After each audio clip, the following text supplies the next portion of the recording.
Ողջույն սիրելի ռադիո լսողներ եւ ռադիո դիտողներ, գործարարալիքի եթերում Tech-ing Shop-ի հաղորդումն է, որը իրականացվում է առաջատար տեխնոլոգիաների ձեռնարկությունների միության ԱՏԶՄ-ի հետ համատեղ եւ ես Էդիտա Ղազարյանն եմ, ԱՏԶՄ փոխտնօրենը։ Իմ հյուրն է այսօր Նարեկ Վարդանյանը, ով հանդիսանում է Crowdfunding Formula, Pre-Launch եւ Gadget Flow ընկերությունների համահիմնադիրը։ Նարեկ ջան, ողջույն, շնորհակալություն, որ եկար։ Իհարկե։ Կարծում եմ մեզ հետաքրքիր զրույց է սպասում, այն առումով, որ դուք փաստացի այդ 3 ընկերություններով միասին օգնում եք մարդկանց ի կատարածել իրենց նորարարական գաղափարները, կուզեմ մի փոքր պատմես ինչով է զբաղվում crowdfunding formula-ն, հետո կարող ես արդեն մյուսներին ներկայացնել։ Հա, իրականում հենց crowdfunding formula-ից է սկսել է մեր էկո համակարգի կառուցումը։ Crowdfunding formula-ն օգնում է մարդկանց իրենց գաղափարների համար ստանալ գումարներ, կառուցել շատ կայուն բրենդեր եւ մուտք գործել համաշխարհային շուկաներ, հա։ Այսինքն crowdfunding-ի միջոցով կան այդպիսի հարթակներ, Kickstarter կամ Indiegogo, այդ հարթակներում դուք տեղադրում եք ձեր գաղափարը, այնտեղ պետք է ինքը համապատասխանի ինչ-որ չափանիշների, այսինքն պետք է ֆիզիկական product լինի, եւ այդ հավաքված գումարի միջոցով կարողանում եք իրականացնել արդեն այդ ապրանքի արտադրությունը եւ բաժանումը այն մարդկանց, ովքեր որ այդ գումարը տվել են։ Ու այդ ամեն ինչը իհարկե մենք սկսեցինք 10 տարի առաջ, հիմա արդեն հանդիսանում ենք աշխարհի ամենամեծ ընկերություններից մեկը այդ ոլորտում եւ նաեւ ոնց որ pre-launch հարթակը որ մենք իրականացրեցինք, դա օգնում է արդեն նախնական տիրույթում, հա, այսինքն մինչև դու կառուցես քո պրոտոտիպը, մինչև ունենաս այդ ապրանքը, օգնում է քեզ հասկանալ արդյոք այդ ապրանքը պոտենցիալ ունի թե չէ միջազգային շուկայում եւ Gadget Flow-ն օգնում է արդեն ինքը մեդիա է, օգնում է այդ ապրանքը ստեղծել, կառուցել կայուն բրենդ համաշխարհային շուկայում։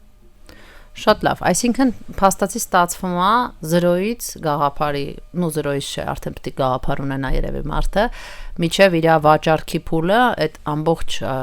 շղթան փակում է ձեր ընկերությունների ոնց որ։ Այո, մենք ոնց որ մարդկանց ձեռքը բռնում ենք ու եթե ինքը կրեատիվ է, եթե ինովատիվ գաղափար ունի, ինքը հետարքիր այդ գաղափարը պոտենցիալ ունի միջազգային շուկայում, մենք իր ձեռքից բռնում ենք ու այդպես բոլոր փուլերով իրancs հետ անցնում ենք, մինչև համոզված լինենք, նաև հետո էլ որ ինքը շատ լավ, այսպես կայուն բրենդ է կառուցել եւ շատ հաջողակ է։ Շատ լավ։ Իսկ ինչի՞ց է ստեղծվել այդ գաղափարը crowdfunding formula-ն ստեղծելու TCF-ի։ TCF-ի գաղափարը ստեղծվեց եկավ նրանից, որ ես ու ընկերս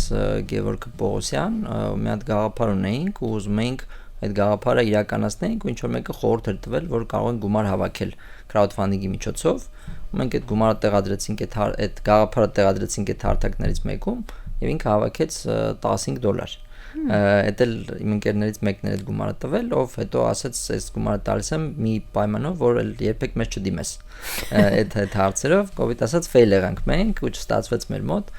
Ու հետո սկսեցի ես ուսումնասիրել լավ ուրիշները ոնց են հասնում հաջողության ու այդ շատ հետաքրքիր էր ինձ, որտեղ վստակ երևում էր, որ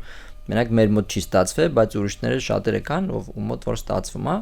ու այդպես հարցազրույցների միջոցով լիքը բան հասկացանք, թե ինչն ենք մենք սխալ արել, համարյա ամեն ինչ սխալ էինք արել իրականում այդ ժամանակ,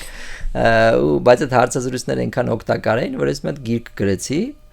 տեղադրեցի Amazon-ում, այդ գրքի անունը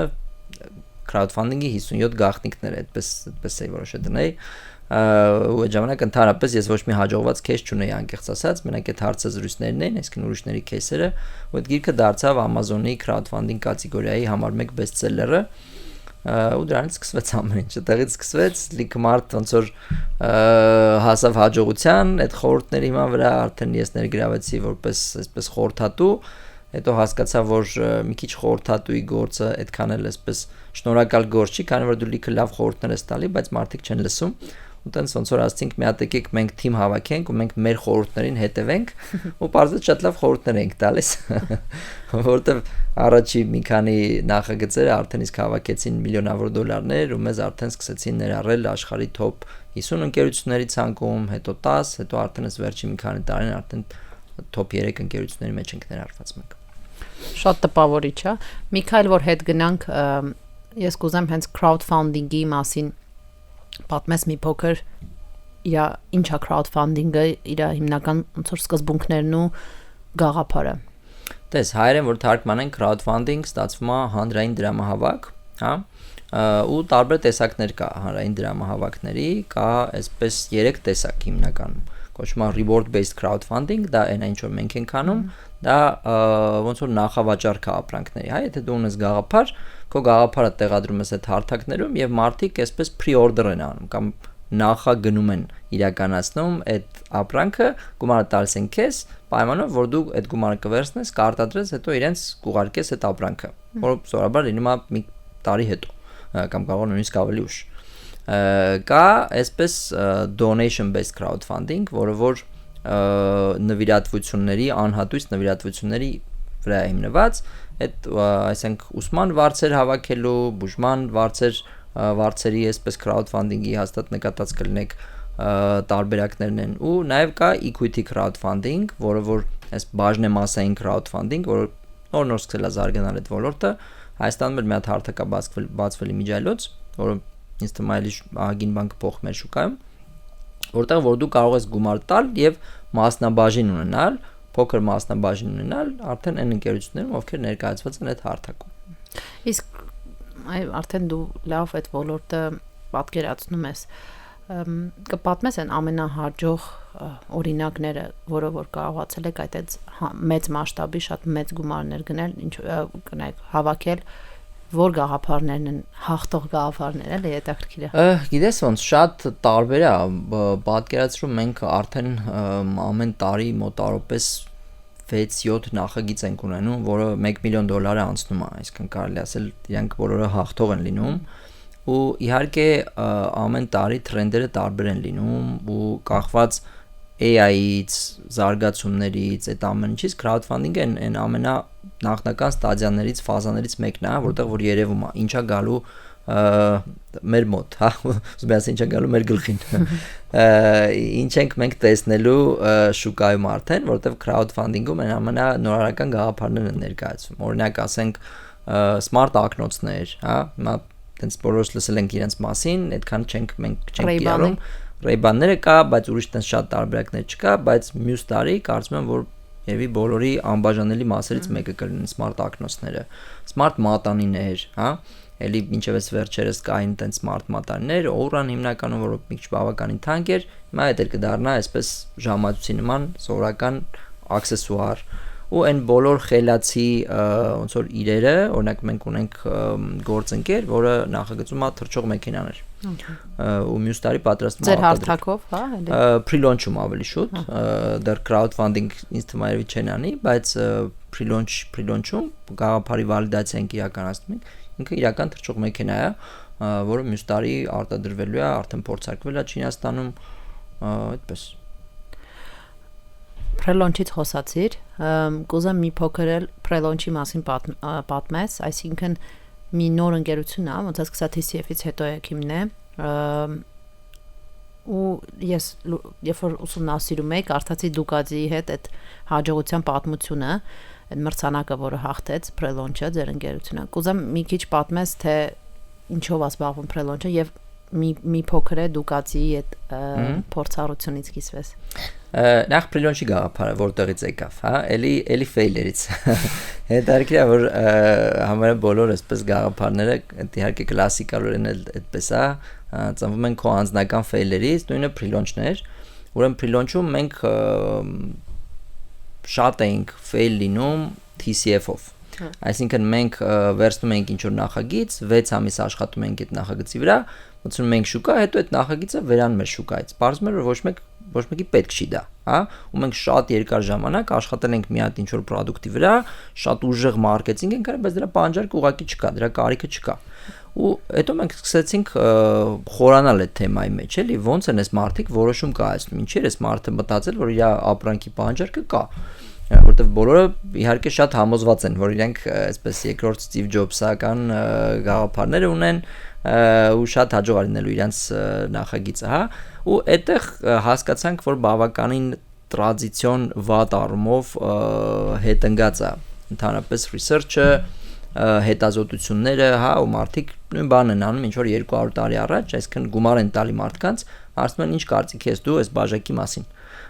Դու կարաս ասես լավ կամ վատ, բայց իրականում դու չէիր պատրաստվում գնել այս բաժակը, հա։ Ու ես այդ դատան վերցնում եմ ու գնում եմ արտադրում եմ մի հատ բաժակ, որը պարզվում է որ ոչ մեկ դրա կարիքը չուներ։ Մենք որոշեցինք փոխել այդ մոդելը ու ասացինք, որ փոխանակ մենք գումար տանք մարդկանց ու հարցնենք ինչ կարծիք են իրանք դրա մասին, թող այն մարդիկ, ովքեր որ իրենք իրոք ուզում են առնել այդ ապրանքը, իրանք փոքր գումար տան ու նոր մեզ հետաքրքիր է թե իրանք ինչ կարծիք են այս բաժակի մասին։ Եթե դու իրոք ուզում ես առնել այս բաժակը, դու $1 կարաս տաս, մենք այս բաժակը կպահենք քո համար, եթե ինքը արտադրվի ու նոր մեզ հետաքրքիր է դու իրոք ուզում ես առնել այս բաժակը եւ ինչի համար, հա։ Ընդհանուր գաղափարը ոնց որ հիմնված է դրա վրա, կոչվում է behavioral validation, այսինքն մարդկանց իրական վարքագծի վրա հիմնված ոնց որ վալիդացիա, հա, հաստատում ու արդյունքում մենք ոնց որ մի քանի փորձարկում արեցինք, տեսանք շատ հաջող աշխատում է, միանգամից կարողանում ենք հասկանալ պոտենցիալը այդ ապրանքի, կարողանում ենք հասկանալ ովքեր են հաճախորդները ու դրա արդյունքում առանձնացրեցինք, մի հատ էսպիսի հարթակ ստեղծեցինք, անուն դրեցինք pre-launch.com, այսինքն միջև սկսելը, հա, բառացի թարգմանվում է pre-launch։ Հա, ոնց որ նաև մենք ոնց որ վերցրեցինք այդ թանկարժեք դոմեյնը pre-launch, որ հենց այդ գործողությունն էլ է բնութագրում, այսինքն դու կա launch եւ կա pre-launch։ Դու pre-launch ես անում, հասկանում ես քո դատան, հասկանում ես պոտենցիալը այդ նախագծի, նոր launch ես լինում միջազգային շուկայում։ Տանուր գաղափարախոսությունը սրա մեջ է ու մեր կարծիքով երբ որ սկսել էինք այս նախագիծը մի քանի տարի առաջ մեզ թվում էր որ սա հիմնականում փոքր ընկերություններին հետաքրքիր կլինի անհատներին ովքեր հետաքրքիր գաղափարներ ունեն եւ այլն ու այդպես էլ կար ինքը բավականին այսպես արագ դարձավ հայտնի մի քանի հազար ոնց որ նախագծեր հայտնվեցին հարթակում ու մեկ էլ մեծ ընկերություններ սկսեցին ծեծել մեր դուռը պարզվեց որ իրենց մոտ էլ կա այդ խնդիրը ասենք Bosch-ը, Audi-ն, Procter & Gamble-ը, Ducati-ն էս վերջերս ու մենք սկսեցինք արդեն դառնալ մեծ ընկերությունների համար հարթակ, որտեղ որ իրենց նորարարական գաղափարները, որոնք էլի նույն ձև էին իմիջիայլոցը ոնց որ վալիդացվում, դրա համար էլ այդ ընկերություններն են շատ ֆեյլ լինում շուկաներում, հիմա արդեն իրանք մեր հաճախորդներն են, իրենց հետ աշխատում ենք ու իրոք ես վերջի Ducati-ի հետ մեր համագործակցությունը շահեց միջազգային մրցանակ շատ հեղինակավոր կատեգորիայում, որպես տենց անգլերեն այսպես է կոչվում Breakthrough Research Methodology կատեգորիայում արծաթե մրցանակ ենք շահել մի քանի ամիս առաջ։ Այսինքն հետազոտության ոլորտում ամենաայսպես բեկումնային նորարարություն է կարել տենց հա, փաստացի։ Այո։ Թարգման։ Շատ լավ։ Այդ մասով կուզեմ մի փոքր խոսենք, ես ոնց որ այսքան տարվա մեջ որ քեզ ճանաչում եմ մի բան, որ հաստատ անդադ ուզում եմ համ սովորեմ ինքս, համ մեր ընկերություններին, մեր անդամ ԱՏԾՄ-ի անդամ ընկերությունները, որ անպայման քեզ հետ շփվեն եւ սովորեն, դա այդ միջազգայնացման կտորն է ու անգամ մեզ հենց միությանը շատ օգնել ես, չգիտեմ, լրագրողներ Digitech-ի, WCIT շրջանակներում բերել Forbes-ից, Benzinga, Independent, այսինքն են հեղինակավոր լրատվամիջոցներից, որոնք որ շատ դժվար հասանելի են, ասենց ասեմ։ Քեզ մոտ դա ստացվում է, քո թիմի մոտ, ու ես վստահ եմ շատ ընկերություններ կուզեն իմանալ որն է դրա գաղտնիքը, ինչի վրա պետք է շեշտ։ Ես գիտեմ, որ դա մի առանձին դասընթացի պատմություն է, բայց կուզեմ մի փոքր ոնց որ փակագծերը բացես։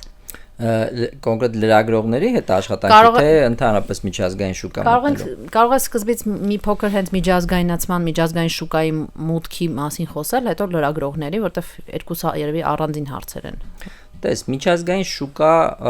մտնելը շատ էսպես իհարկե օրգանիկ պահանջ է մեր համար եւ կարծում եմ նաեւ հատկապես tech ոլորտի մյուս խաղացողների համար, որովհետեւ Հայաստանի շուկան շատ փոքր է, հա։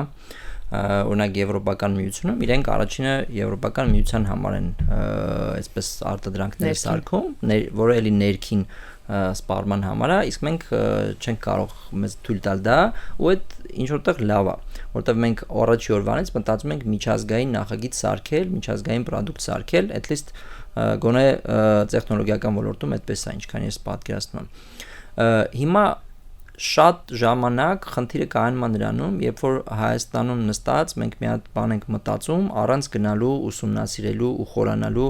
այնտեղի կենցաղը, այնտեղի աշխարհայացքը, սպառողների վարքագիծը եւ այլն, ու մի քանի տարի աշխատում ենք ինչ-որ մի հատ նախագծի վրա, ուղղակի այսպես ինտերնետից ծանոթանալով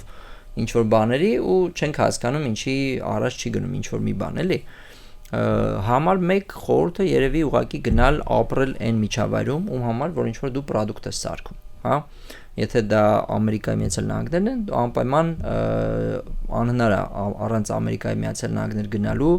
ապրելու, այնտեղի կենցաղին ծանոթանալու, այնտեղից թիմակիցներ ունենալու, դու շատ լավ հասկանաս ինչ խնդիրներ այնտեղ կան եւ ինչ խնդիրներ կարող ես լուծել, հա։ Հիմնական գաղտնիքը խորանալու մեջ է, կարելի ասել, այդպես համարյա բոլոր ոլորտներում, որտեղ մենք ինչ որ հաջողություններ գրանցել ենք, կարծում եմ, որ հնարավոր է եղել ուղղակի բավականին երկար ժամանակ խորանալու, ուսումնասիրելու ու նաև շատ երկար ֆեյլերից հետո, փորձերից հետո եւ այլն, բայց ոնց որ մեր փորձը ցույց է տալիս, որ հա, իրոք դու կարող ես հիմնականում ապրել Հայաստանում, թիմ ունենալ Հայաստանում ու ունենալ միջազգային ամբիցիաներ, միջազգային նպատակներ, ու այդ ամենը կդառնա իրականություն, եթե դու խորանաս ոնց որ այդ շուկաների մեջ, հասկանաս այդ նրբությունները, որովհետև շատ բարդ է Հայաստանից մի անգամից տենց ինչ որ խնդիր, հա, ֆիքսել ու նստել այդ խնդիրը լուծել։ Ոնց որ բոլորը հիմար չեն, իրանք էլ են տեսնում այդ խնդիրները, իրանք էլ են հասկանում, եթե դու ուզում ես անցնել ոնց որ շուկայի են 50%-ին լինել բարձր դիրքերում, դու անպայման պետքա շատ խորանալ այդ գաղափարի մեջ։ Իսկ շարունակելով այդ միտքը, ես նաև տեսա, որ TCF-ը Չինաստանում շատ մեծ արդեն հաջողությունների է հասնում, անգամ ոլորտի առաջատարը արժակվում, այսպես ասած, այդ տվյալ ոլորտի, հա։ Ոնց է կարողացել նման փակ ու մրցակցային շատ ամենա Չինաստանը բոլորը գիտեն, ինչքան դժվար է այնտեղ մտնել ու մրցակցել, դառնել առաջինը, դրա մասին անգամ խոսք չի գնում։ Ոնց է կարողացել հենց չինական շուկա մտնել։ Այս օրինակ շատ հետաքրքիր кейս է, որ կարող եմ պատմել, տես, մենք օրինակ Չինաստան ուզում ենք գնայինք երևի մի 4 տարի, 4-5 տարի, ու ես շատ ուրախ եմ, որ այդ մենք չենք սկսել 4-5 տարի առաջ, որտեվ ես համարը չեմ կասկածում, որ ֆեյլեր լինելու այդ մեր նախաձեռնությունը չէր ստացվելու ու հեսա կասեմ ինչի, հա։ Նախ ինչի ենք ուզում Չինաստան գնայինք, որտեվ մեր ոլորտի ֆիզիկական արտադրանքների արդեն զգալի ինովացիաները, եթե ոչ հիմնական մասը կատարվում է Չինաստանում։ Եթե առաջ Չինաստանը ուղղակի արտադրող երկիր էր, այսօր արդեն Չինաստանը դարձել է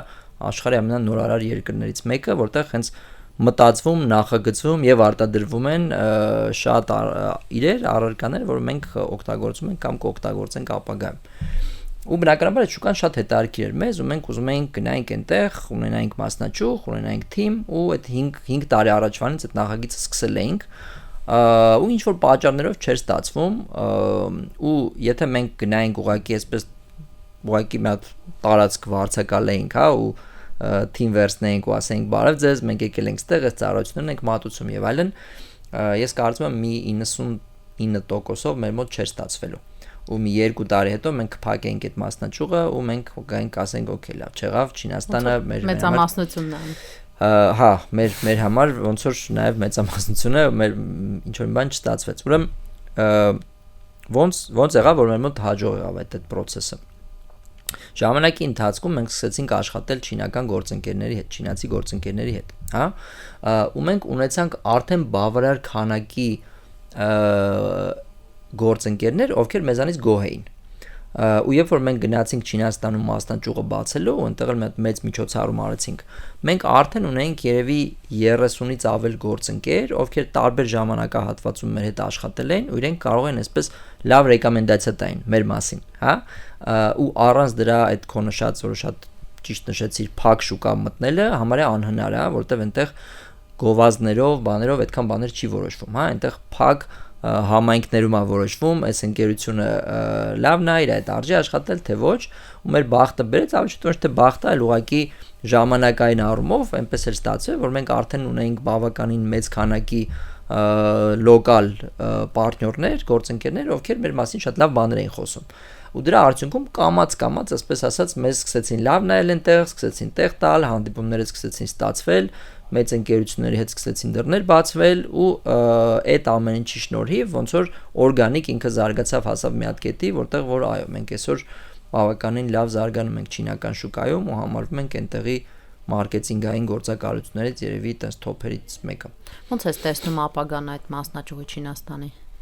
Մենք ինչ ենք առաջարկում, մենք ոնց որ չինացի արտադրողներին, ովքեր արտադրում են շատ կրեատիվ նորարարական արտադրանքներ, բայց մարքեթինգից այդքան լավ չեն, մենք իրանց առաջարկում ենք մտնել միջազգային շուկաներ, Եվրոպա, Ամերիկա, ու իրանց օգնում ենք ոնց որ կառուցել բրենդ, երկարաժամկետ բրենդ, որը որ իրենց կբերի հաջողություն, հա, ու շատ լավ զարգանում է, կարծում ենք, որ մեծ ապագա ունի, որտեվ այսպես Շենժենում ենք մենք, բայց բազմաթիվ քաղաքներ կան, որ շատ հետաքրքրված են, նաև կարող է այսպես մի քանի քաղաքում մասնաճյուղ ունենանք Չինաստանում, էլի։ Իսկ որպես այտենց հաջող փորձ ունեցող ընկերության հիմնադիրը, որը որ կարողացել է մտնել միջազգային տարբեր երկրներ եւ լավ արդյունքներ գրանցել, քո կարծիքով Հայաստանի որ ռեսուրսն է կամ որ կողմն է, որ ամենակիչն է բացահայտված այն մյուս երկրների կողմից։ Դե իհարկե ոնց որ մարդկային տաղանդն է բոլոր տեղերում, մենք ռեսուրսներից մենակ դրա վրա ենք հիմնականում կարելի ասել բեթանում, այսպես, հա, որտեվ հատկապես մեր ոլորտում, տեխնոլոգիական ոլորտում էլ դա այդտեղ է պետք է փնտրել հիմնական ռեսուրսը։ Տեսեք, մենք ունենք մարդկային կապիտալի առումով էլ բավականին առավելություններ տարբեր ուղղություններում։ Տեղեր կա, որ մենք շատ թերանում ենք, հատկապես մարքեթինգում ու վաճառքներում, այնտեղ որտեղ մեր ընկերությունն է, շատ դժվար է մեզ ստացվել լավ կադրեր զարգացնել, բայց ինժեներական, հա, հիմա արդեն AI-ի մեքենայական ուսուցման այդ գծով մենք ունենք շատ լավ բազա ու հատկապես այս վերջին նորություններն էլ Nvidia-ի AI Factory-ին, Firebird-ը կարծում եմ որ բավականին ակտիվացնելու է այդ ամեն ինչը ու շուկայի ու համաշխարհային խաղացողների ուշադրության կենտրոնում հայտնվելու Հայաստանը այդ առումով։ Քո կարծիքով ամենամեծ առավելությունը հենց մարդկային ռեսուրսի մեջ է եւ տաղանդի, հա, ճիշտ հասկացա։ Միանշանակ ինձ թվում է այո, իհարկե կախված շուկաներից, կախված որ շուկաների վրա ես դու աշխատում, Հայաստանը կարող է նաև այդ առումով լավ այսպես հաբ հանդիսանա, հա, Ասիայի եւ Եվրոպայի այսպես մեջտեղում գտնվող, եթե այդ աշխարհագրական ոնց որ բաները չհաշվենք, որովհետեւ տեխնոլոգիական ոլորտում դա այդպես ասած շատ այդքան կարևոր չի, այո, բնականաբար մարդկային տաղանդն է իհարկե։ Շատ լավ։ Իսկ քո փորձառությունը դու եղել ես ԱՏԶՄ-ում ու կաս անդամ, նաև եղել ես խորհրդի անդամ, աշխատել ենք միասին, շատ հետաքրքիր է քո փորձառությունը նաև այդ ԱՏԶՄ-ում ոնց որ գնահատում ու ինչի ես շարունակում մնալ օրինակ անդամ այդ ամեն ինչի։ ԱՏԶՄ-ն կարծում եմ որ շատ հաջողված կառույց է ու հատկապես այս վերջի հաջողությունները, քանի որ ես ներսից գիտեմ լիքը բան, ինչա կատարվում ԱՏԶՄ-ում, շատ ուրախացնում են, հա, որովհետև իրականում նման միությունների միջոցով է տեղի ունենում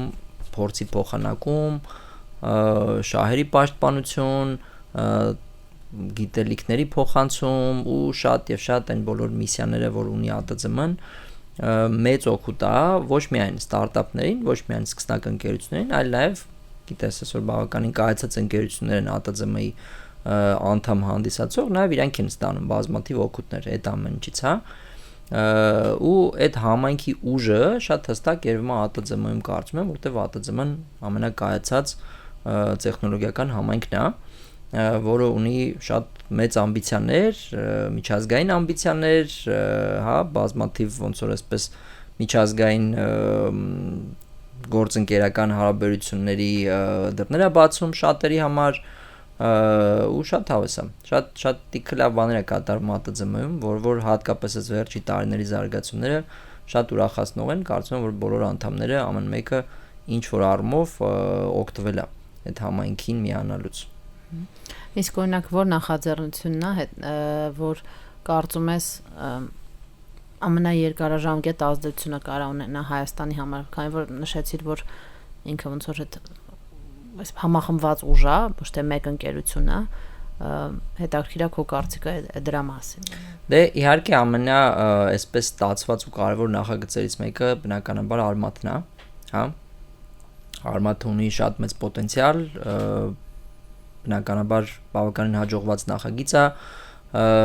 շատ օգուտներ է տալիս բազմաթիվ երիտասարդների, ովքեր արդեն անցել են այդ փուլը, ես գիտեմ նաև այդ ցիկլը կա, որտեղ Արմաթում սովորածները արդեն դասեր են տալիս նոր արմաթցիներին, դա շատ հետաքրքիր մյուս տեղերում էլ, բայց ոչ միայն Արմաթ, օրինակ ասենք ես վերջերս մենք խոսում ենք նրա մասին, որ այսպես արտերկրի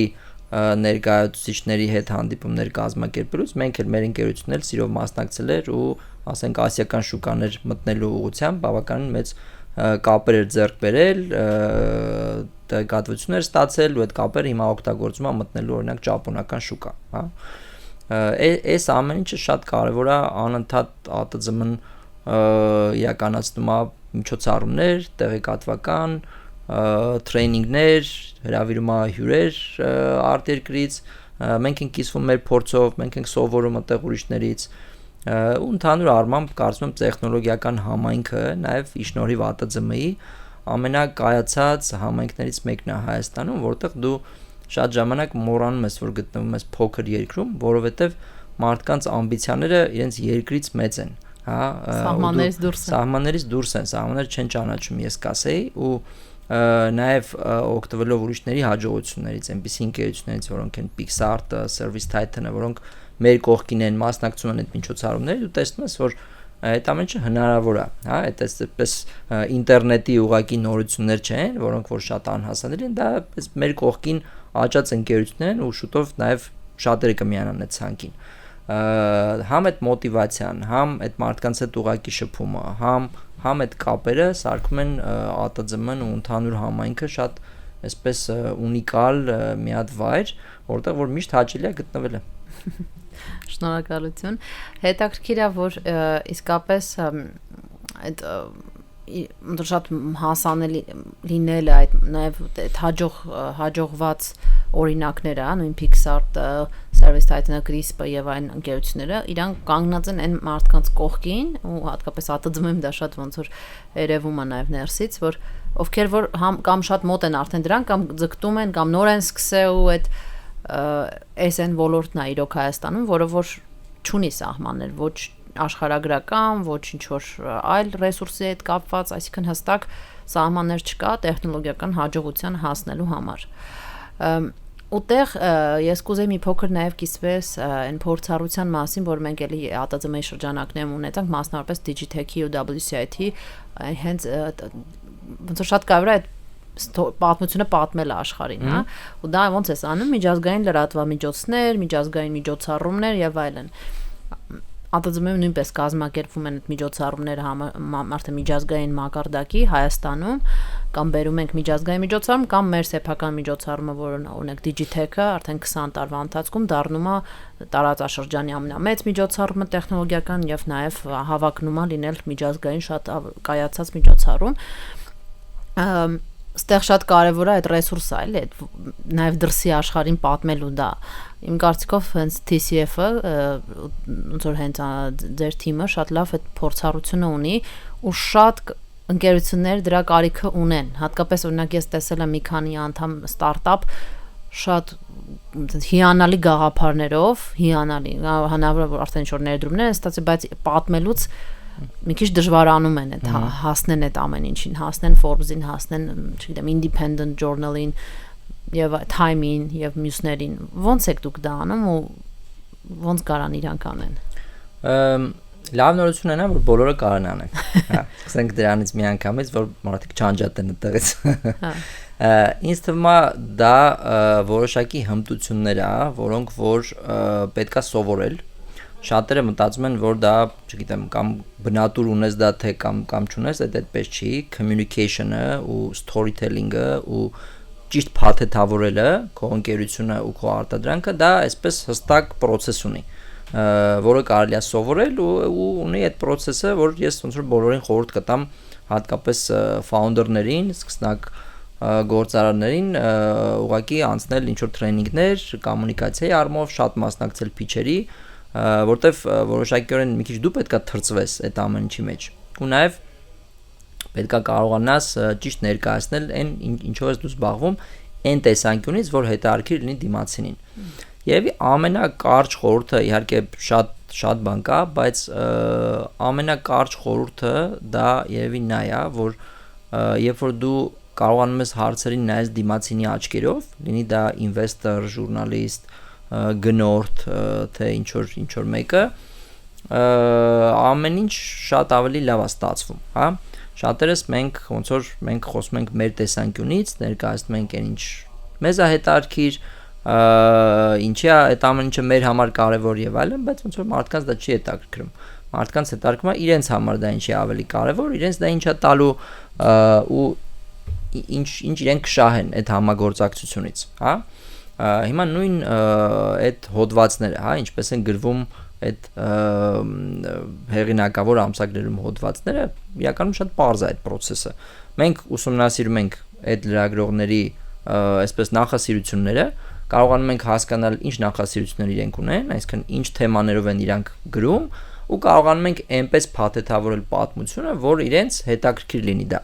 Եթե դու անընդհատ գրում ես ինչ որ ենթադրենք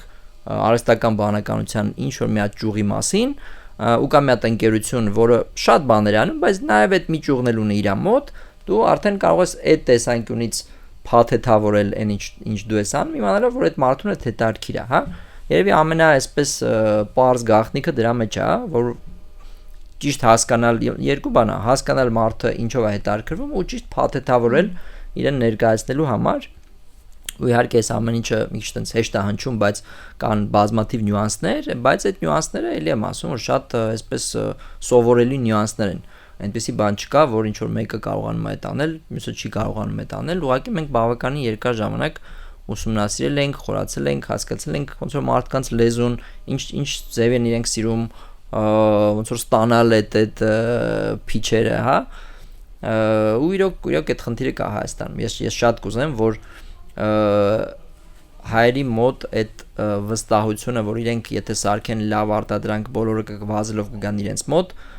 մի քիչ կոտրվի ու իրենք հասկանան, որ distribution-ը, communication-ը, վաճառքը եւ մարքեթինգը նույնքան կարեւոր են, ինչքան լավ արտադրանք սարքելը, հա, ու այն արտահայտությունը, որ տաշած քարը գետնին չի մնում է իրականում, լիքը տաշած քար կա, որ մնում է գետնի վրա, ոչ մեկ չի նկատում այդ քարը, որովհետեւ փոշի է նստում վրան, անցնում գնում է։ Կամ ոչ մեկ չի ասում, որ այնտեղ քար կա։ Ոչ մեկ չի նայում, որ տեսնի, որ այնտեղ քար կա, հա։ Ու բոլորի մոտ այդ վստահությունը չգիտեմ ինչի կա, որ եթե մենք մի հատ այսպես լավ բան սարքենք, ավտոմատ ինքը կզարգանա, կդառնա Google-ին մրցակից, իրականում տենց չի ստացվում, հա, դու պետք է նույնքան ջանք ու եռանդ ծախսես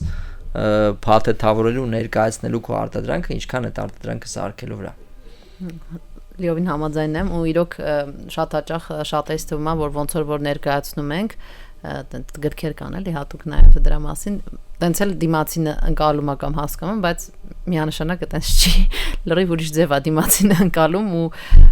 հնարավոր է ոնց որ պետք է մի քիչ դրա վրա շատ աշխատել էլի։ Պետք է շատ փորձել, պետք է շատ մասնակցել, ցանկացած օրինական տարբեր մրցույթներ, միջոցառումներ, չէ, ամեն հարմար եւ ոչ հարմար առիթներով պետք է գնալ ներկայացնել ու նաեւ հետադարձ կապ վերցնել, փորձել ֆիդբեք վերցնել մարդկանցից, հասկանալու ինչքանով է հասկանալի այդ քո ներկայացրած էլի, որովհետեւ դու այդ թեմայի մեջ ես, քեզ թվում է թե դու շատ լավ ներկայացրեցիր, բայց դու խոսում ես 100 բանից, վերջում մարդիկ ոչ մի բան չեն հիշում։ Այդ մրցույթներից որ ասացիր, ես գիտեմ որ դուք եք մի հետաքրքիր բան նախաձեռնություն պատրաստել, եթե մի երկու բառով պատմես Innovate Armenia-ի մասին, ինձ թվում է էլի հետաքրքիր կարա։ Շատ հետաքրքիր նախագիծ է, կոչվում է Innovate Armenia, մենք այսպես փորձնական իրականացրեցինք նախագիծը անցած տարի ու նախագծի հիմքում հետեւյալն է, որ մենք այսպես նորարարություններին աջակցող էկոհամակարգ ասացինք մեզ տվեք հետաքրքիր գաղափարներ, որտեղ մենք կաջակցենք այդ գաղափարների սկզբնական փուլում վալիդացմանը, հասկանալուն արդյոք այդ գաղափարները ունեն պոտենցիալ թե չէ միջազգային շուկաներում, հետո նաև կօգնենք գումարներ հավաքագրել այդ գաղափարների համար։ Ու ի զարմանս մեզ 100-ից ավել այսպես դիմումներ ստացանք, մենք չենք սպասում այդքան, ու նույնիսկ մենք մտածել էինք 3 հաղթող լինի, այնքան մեզ դուր եկավ այդ 4-րդ տեղ գրավածը, որ 4 հաղթող ունեցանք։ Հիմա այդ ամեն ինչը ավելի մեծ մասշտաբի այս տարի եւ մյուս տարի ենք իրականացնելու, հայտարարությունները շուտով կտեսնեք ինտերնետում, մեր կայքում, որտեղ որ էլի պրինցիպը նույնն է, այսինքն եթե դուք ունեք մի հատ գաղափար, մի քիչ խորացել եք այդ գաղափարի մեջ, ինքը սպառողական, ֆիզիկական հետարքիր նախագիծ է, ինչ որ product է, հա, այնտեղ սահմանափակումներ կա, որտեղ չի կարող լինի այսպես ծրագրային ապահովում, ինքը պետք է լինի շոշափելի արտադրանք, հա, ու պետք է լինի միջազգային պոտենցիալ ունեցող։ Եթե այսպիսի մի հատ գաղափար է, որը դուք կարող եք ինչ-որ մի քիչ սարքել եք, մի քիչ կիսատա մնացեք, կամ կարող եք ինչ-որ պրոտոտիպ եք սարքել իրան, հետո մտածում եք, որ դա մեծ պոտենցիալ ունի, այս նախագիծը իրոք ձեր համար է, դուք կարող եք դիմել այս նախագծին, առաջի 3 տեղերը լինելու են մրցանակային, հա, այնտեղ նաև տրեյնինգի կոմպոնենտ կա, որտեղ մենք կներկայացնենք, սովորացնենք բազմաթիվ պրոցեսներ, ու նաև կլինեն հաղթողներ, ովքեր որ կստանան հնարավորություն իրենց նախագծերը հանելու միջազգային շուկաներ եւ կառուցելու մեծ բրենդ։ Երբ է Innovate Armenian? Կարծում եմ դեկտեմբերին կլինի մեկնարկը, այսինքն դեկտեմբերին մենք կտանք մեկնարկը եւ կսկսվի այսպես դիմումների հավաքագրումը, իսկ մյուս տարի արդեն հունվար-փետրվար ամիսներին նախատեսվում է այդ տրեյնինգային պրոցեսները, մրցույթի ամփոփումը եւ հաղթողների որոշումը։ Վերջին հարցս տամ, որ ժամանակը մոտենում ավարտին, այդ ընկերությունները, որ ստեղծել ես, քո կարծիքով ամենամեծ ազդեցությունը որը կլինի 10 տարի հետո հասարակության համար, Հայաստանի ու կարելի ամբողջ աշխարհն է դիտարկել։ Մի քանի ազդեցություն կա, ինչը իմ հիմնական մոտիվացիան է կարելի ասել, ինչի համար ես այս ամեն ինչը անում, բացի ոնց որ առաջնային նպատակը նա է, որ ես իրոք հավատում եմ, որ մեր կողքին գտնվող մարդիկ ունեն այսպես չբացահայտված տաղանդներ ու ցավոք սրտի, եթե ինչ որ էկո համակարգ չլինի, ինչ որ հարթություններ չլինի, ինչ որ մարդիկ չլինեն, ովքեր հավատում են այդ մարդկանց, այդ տաղանդները այդպես էլ կմնան չբացահայտված։ Ես ինքս ունեցել եմ ընկերներ, իմ կողքին տեսել եմ մարդիկ, ում որ երբ որ տալիս ես հնարավորություն, բարձում է որ իրանք այսպես բացառիկ միջազգային կլասի տաղանդ ունեին ու որը որ կարող էր փոխել շատերի կյանքը, հա։ Հիմա մենք ոնց որ այդ էկո համակարգն ենք կառուցում։ Մենք օգնում ենք մարդկանց իրենց տաղանդները բացահայտելուն ու օգնում ենք որպեսզի իրենք ուրիշների կյանքը փոխեն, այդ ամեն ինչը իրականացնելով, հա, այդ նորարարություններով ու համոզված ենք, որ առանց նորարարությունների աշխարհը շատ չի զարգանա։ Այս sense ընդհանուր գլոբալ համամարտկային ոնց որ մեր այսպես առաքելությունն է ու տեսլականն է, իսկ հատկապես Հայաստանի մասով ես շատ կուզեմ, որ մենք դեռ այսպես շատ շուտ է ասել, բայց այն բոլոր հաջողություններին, որ մենք հասնենք ժամանակի ընթացքում, իրանք կլինեն մոտիվացնող շատերի համար, ովքեր որ կարող է ինչ որ պատճառներով չեն հավատում, որ իրենք մեծ հնարավորություններ ունեն, իրենք կարող են դառնալ համաշխարհային լիդերներ ու գնալ ամբողջ աշխարհում լինել հենց առաջինը, ոչ թե նույնիսկ լավագույնների մեջ, կարող ենք դառնալ մոտիվացիա այդ մարդկանց համար, այդ շատ մեծ մոտիվացիա է մեր համար, անընդհատ աշխատելու, երբեք չհանձնվելու, որտեղ պատկերացնում ենք, որ այլ լիքը մարդկանց համար սա կարող է լինել շատ լավ սկիզբ։ Շատ շնորհակալություն, Նարեկ ջան, շատ հետաքրքիր էր։ Այսքան այս հաղորդման համար Նարեկի պես հիմնադիրներ ցույց են տալիս, որ Հայաստանը ոչ միայն ուղղակի տեխնոլոգիաներ արտադրող երկիր է, այլ նորարարական հաբ կարա լինի ու կա արդեն, որովհետև ստեղծում են նոր գաղափարներ, որոնք մրցունակ են ու հաղթող միջազգային շուկայում եւ նաեւ օգնում են մյուսներին իրենց գաղափարները ու նորարարությունը խթանել։ Շնորհակալություն։ Քեզ եմ շնորհակալ։